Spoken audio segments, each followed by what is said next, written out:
all started at Glasgow, the institution that only gives 40 minutes of Zoom to students.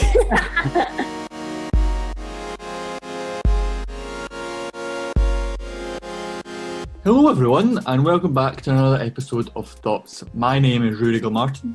And my name is Arianna Clark. Today on the show we are incredibly excited to have Dr. Mona Simion with us. She's the Deputy Director of the COGITO Epistemology Research Centre, which she founded alongside Dr. Christopher Kelp and Dr. J. Adam Carter. And at the University of Glasgow, she is both the Director of Graduate Studies in Philosophy and co-chair of the Gender and Equality Committee of the School of Humanities. To top it off, Mona sits in the Committee of Epistemology-Based Societies and is on the editorial board of the journal Philosophical Quarterly. She's also the recent recipient of an amazing grant from the European Research Council, which she will use to start a 5-year-long project, Knowledge First, Social Epistemology. Her work spans book reviews, journal articles, journal special issues, even books, and much, much more. Mona manages all of this and still has time to be a brilliant mother to her own children. Here are some thoughts on testimony.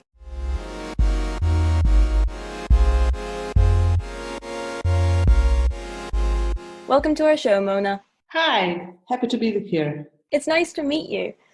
Looking at your CV and your website, it's really difficult to figure out what you want to talk about. You've got interests that span everything. But the thing that I really like is you start your paragraph of interest by saying, I'm interested in all things normative. I thought we could start maybe if you could unpack the term normative for our listeners. Well, I don't think we can do that in the amount of time that we have, but I can tell you what I mean when I say that I care about all things normative. I care about what we should believe and how we should act and how we should reason and how we should speak. So that's all things normative in philosophy, basically. And I think I mostly want to talk about the little bit about what we should believe. Today, the project Ruaridh was mentioning earlier is a major project over 5 years where I'm trying to figure out what we should believe in social settings. So from what other people tell us, basically. And I'm, my favorite project these days is concerns the epistemology of victim testimony. So when and whether we should believe what victims tell us about what happened to them. Okay, so you sent us an article about this actually, didn't you? And you said that given everything that we know about a situation, if we've only got two testimonies, you've got the victim's testimony and then the supposed aggressor's testimony, we should side towards the victim. Is that right? Yeah, so let me start a bit, far afield with the epistemology of testimony in general and what's happening in the epistemology of testimony these days. So historically, we have two main views that, don't like each other very much, unsurprisingly in philosophy. The one view of the epistemology of testimony thinks that we should never trust what other people tell us unless we have good reasons to do so. So reasons that that are independent of their testimony, right? So inductive reasons, say, we've seen that person has told the truth a bunch of times, so that's a good inductive reason to believe they're telling the truth now. Or maybe we know from other people that this person is trustworthy and so on. So that's one view that says, don't ever trust what people tell you unless you have good reason to believe them, right? So you can see how that view, people might think that's a bit strong, that's a bit too complicated, right? I mean, often I ask someone in the street where the train station is, and they're going to say it's to the right. Well, should I now first investigate their epistemic credentials before I, go turn right? That seems a bit exaggerated, right? So the opposite view, as it were, goes all the way in the opposite direction and says we never need any reason to believe people. We can just go ahead and trust whatever they tell us, unless we have reason to disbelieve them. So if I don't know anything about you, I should just believe what you're saying. If, however, I have reason to disbelieve you, say that Ruaridh told me that you're not a trustworthy testifier and you lie all the time, then okay, I can just withhold belief. And of course, this view solves the problem that I mentioned earlier with the train station, But other people worry that it might be a bit, licensing gullibility, in that it allows us to believe whatever anybody tells us. So these are the main views in epistemology. And, these are just the extremes. There are refinements of these views that deal well with both of the problems that I mentioned. But the point being, going back to the victim testimony issue, that if you analyze epistemologically a simple case of victim testimony, when you say you have a sexual aggressor and his victim, and you don't know anything else, right? So you have no other information. The only thing you know is that she says that he did it, and he says that he didn't. So the interesting thing about this case is that the philosophical conception about it and the everyday person conception about it differ immensely, in that everybody, in the street will tell us, well, she said something, he denied it. For all we know is just his testimony against her testimony. So we should just not believe either of them. We should withhold belief until we have further evidence, right? What philosophy, though, tells us, both of the views that I told you about earlier, which otherwise don't agree about anything in the world, both of them are going to predict that we should believe her in this case, that she was the victim of sexual aggression. So that's what the article that I sent you is supposed to be about. So basically the thought is, what everyday folk think is that the evidentiary situation, so the amount of evidence, as it were, that we have on both sides is equal when she said that he did it and he says that he didn't do it, right? But epistemologically, that's not how it goes. And here is why. Remember that when I mentioned the second view, I mentioned that there are such things as reason against believing someone. We call those defeaters in epistemology, right? So, I might have a perceptual experience as of a red wall.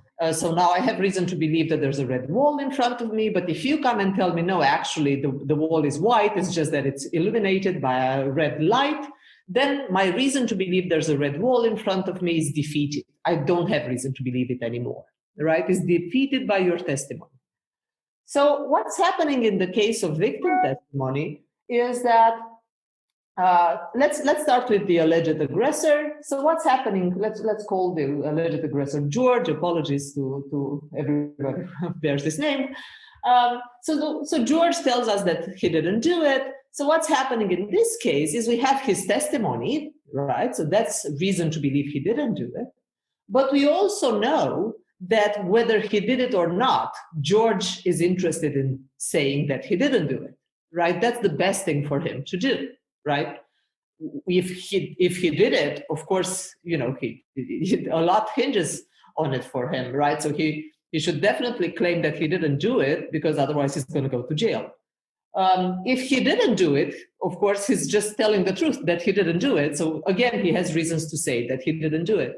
So we know that whatever the situation is, whether he did it or not, he has strong practical incentive to claim that he didn't do it. So that is a defeater for us believing his testimony. Therefore, no matter what weight you might lay on his testimony, maybe you lay quite a bit of weight, maybe he's a reliable person, someone that you trust, a friend of yours, no matter how much weight it might have, that weight is diminished by the fact that you know that he's interested in lying. As opposed to that, her testimony is not defeated, because her interest, she has absolutely nothing to gain from coming forth and telling us that he was aggressive, right?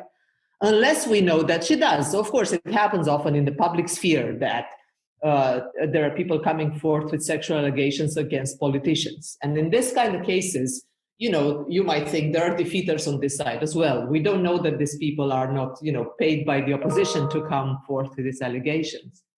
But in a classical case that I described, just like the simple case where all you know about these two people is that she says that he did it and that he denies it, what you know is that she has absolutely nothing to gain from lying. She doesn't gain anything at all, right?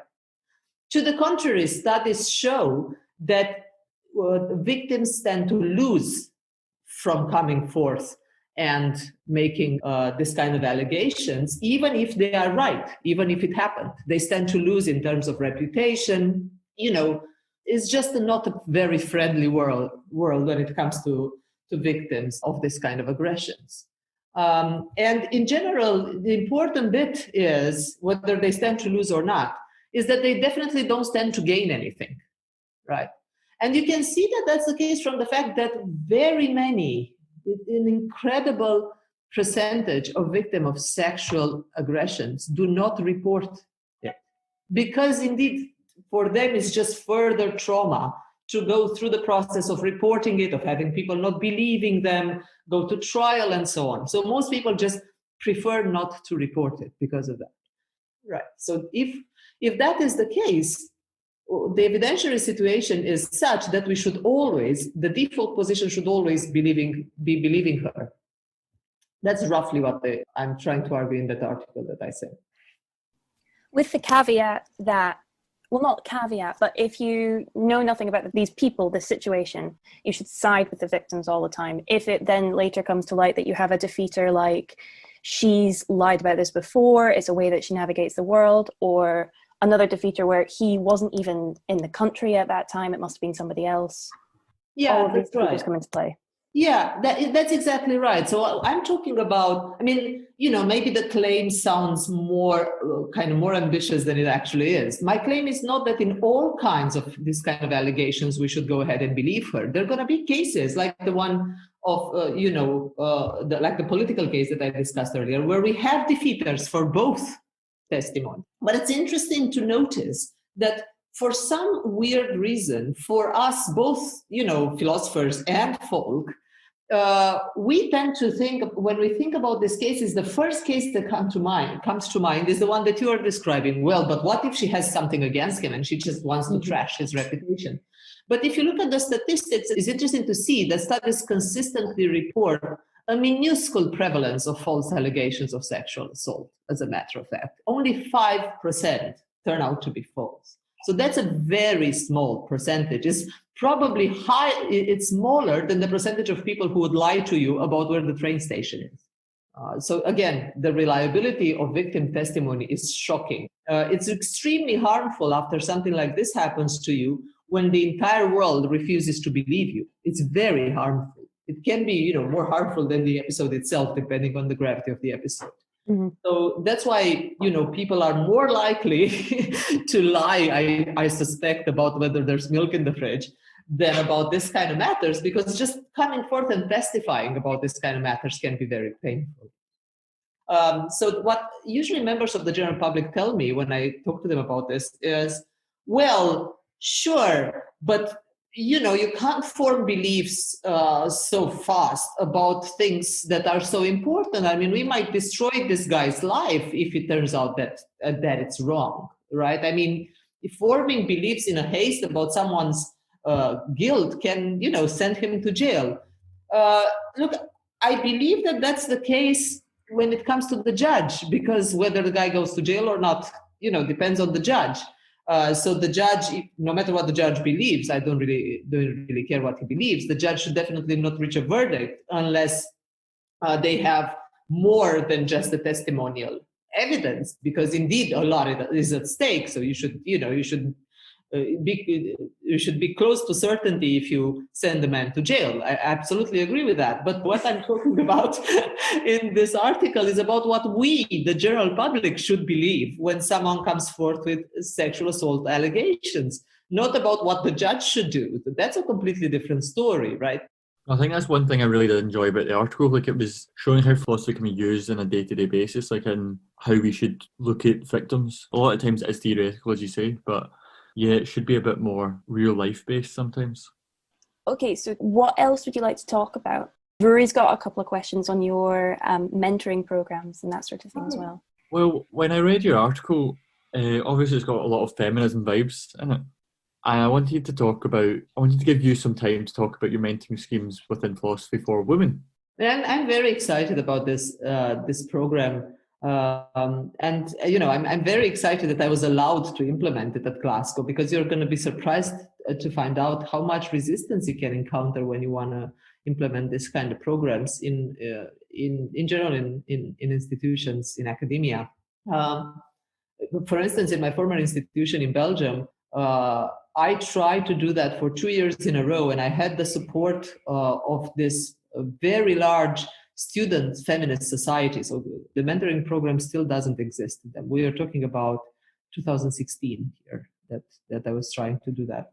And at Glasgow, it just went so smoothly. So I'm really proud of this institution for this. They were so supportive.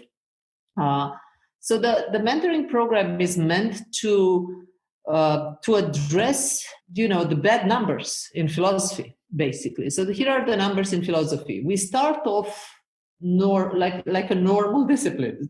So if you look at undergraduate numbers, we have roughly 50-50 male and female students. And then we have a major drop-off after undergraduate. So between undergraduate and masters, there's a major dropout from philosophy. And another major dropout after PhD. So between PhD and, getting a faculty position. Long story short, by the time we are permanent members of staff, we are at 24%. So we start off with 50% women and we end up at 24.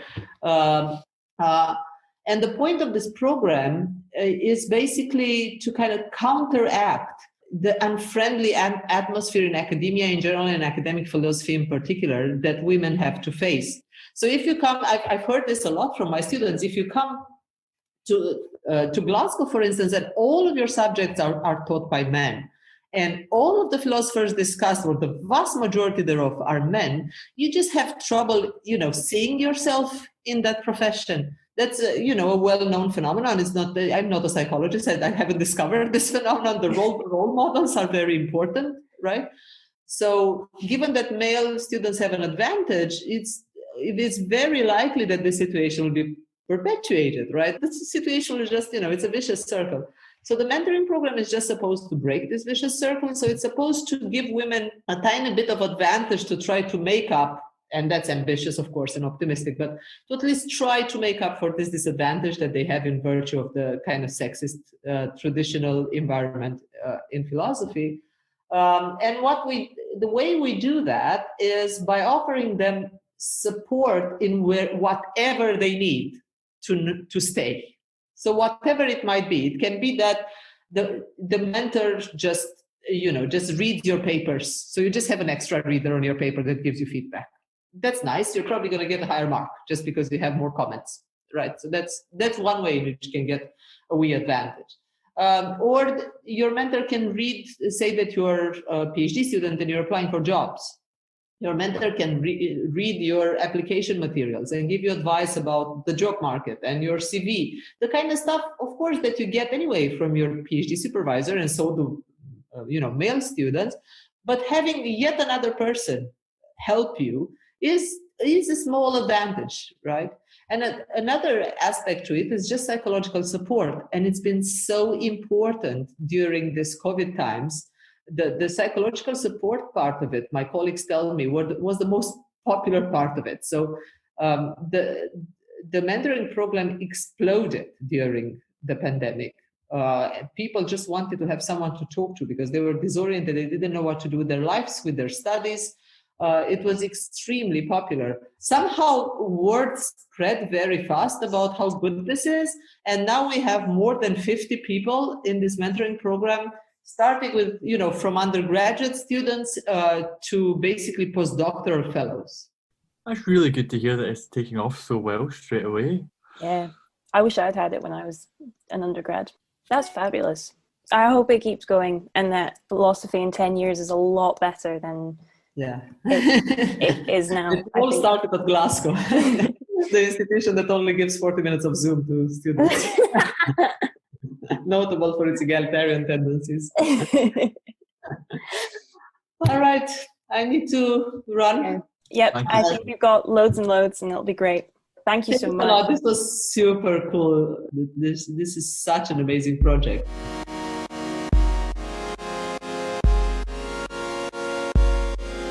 And thank you, listeners, for tuning in with us. Remember, you can access our previous episodes through Instagram, Facebook, Twitter, Spotify, and Apple Music by searching Thoughts U of G. And be sure to tune in for our next episode. Bye, guys!